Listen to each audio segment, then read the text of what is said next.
বন্ধুরা, আপনারা যে নাম্বারে হোয়াটসঅ্যাপটি খুলেছেন তো সেই নাম্বারটি বর্তমান আপনার কাছে নেই।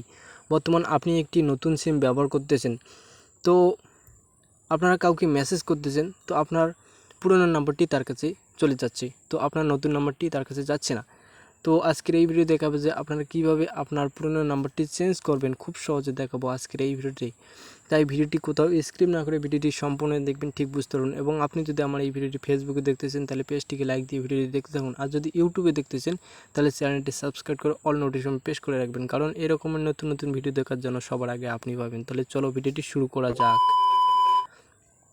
তো এই জন্য আপনারা সরাসরি আসবেন আপনার হোয়াটসঅ্যাপে। তো বন্ধুরা, আপনারা যদি হোয়াটসঅ্যাপে ফিঙ্গারপ্রিন্ট লাগা না থাকে তাহলে আমার ডেসক্রিপশন বক্সে লিঙ্ক দেওয়া আছে, তোমরা চাইলে সেখানে সরাসরি দেখতে পারো। তো এই জন্য আমার ফিঙ্গারপ্রিন্ট দিয়ে রেখেছি। তো এরপর দেখতে পারবেন একদম কোণার মধ্যে 3 ডট, এই 3 ডটে ক্লিক করবেন।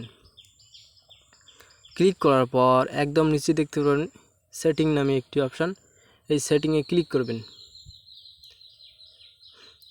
ক্লিক করার পর একদম দেখতে পারবেন মাঝখানে দেখতে পারবেন অ্যাকাউন্ট নামে একটি অপশান, এই অ্যাকাউন্টে ক্লিক করবেন। অ্যাকাউন্টে ক্লিক করার পর এরপর দেখতে পারবেন চেঞ্জ নাম্বার, তো চেঞ্জ নাম্বারে ক্লিক করবেন। ক্লিক করার পর যেহেতু আপনি যে নাম্বার চেঞ্জ করতে চাইছেন তো সেজন্য আপনি এটিকে নেক্সট করে রাখবেন। নেক্সট করে দেওয়ার পর এরপর দেখতে পারেন এরকমের একটি ইন্টারফেস শো করবে। তো বন্ধুরা, এখানে আপনার দুটো নাম্বার দিতে হবে, মানে আপনার পুরনো নাম্বারটি এবং বর্তমান নাম্বারটি দিতে হবে। তো পুরনো নাম্বারটি আপনার উপরে দিয়ে রাখবেন, আর নতুন নাম্বারটি আপনার নিচে রাখবেন। তো আপনার পুরনো নাম্বারটি দিবেন। তো আমার পুরনো নাম্বারটি এখানে দিয়ে দিচ্ছি। তো এই যে আমি পুরনো নাম্বারটি এখানে দিয়ে রাখছি।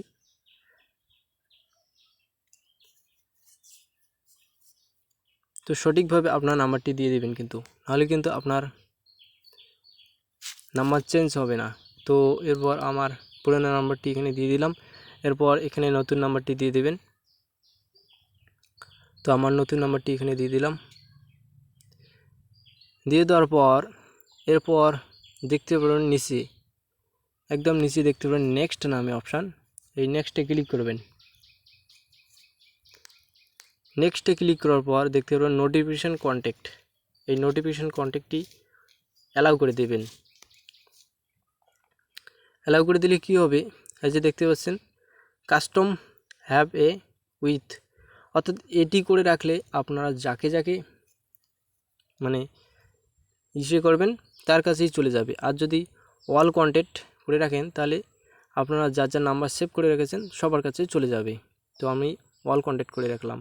করার পর এরপর একটি ওটিপি চলে আসবে। তো ওটিপিটি অলরেডি এখানে শো করবে। শো করার পর এরপর দেখতে পাবেন এরকমের একটি শো করবে। তো এখানে আপনারা নাম বা অন্য কিছু আপনারা দিয়ে রাখতে পারবেন। তো আমি এটি দিয়ে দিচ্ছি।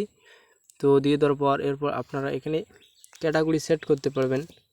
তো ক্যাটাগরি সেট করবেন, সেট করার পর নেক্সট করে দেবেন। নেক্সট করার পর দেখতে পাবেন সেম এরকমের একটি ইন্টারফেস শো করবে। তো আপনার নতুন হোয়াটসঅ্যাপটি চলে আসবে, মানে আপনার যে নাম্বারটি চেঞ্জ করলেন তো সেই নাম্বারটি এখানে চলে আসবে।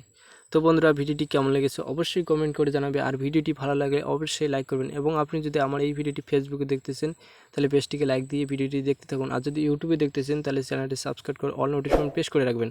আর আপনার যদি কোনো মতামত থাকে কমেন্টে অবশ্যই জানাবে।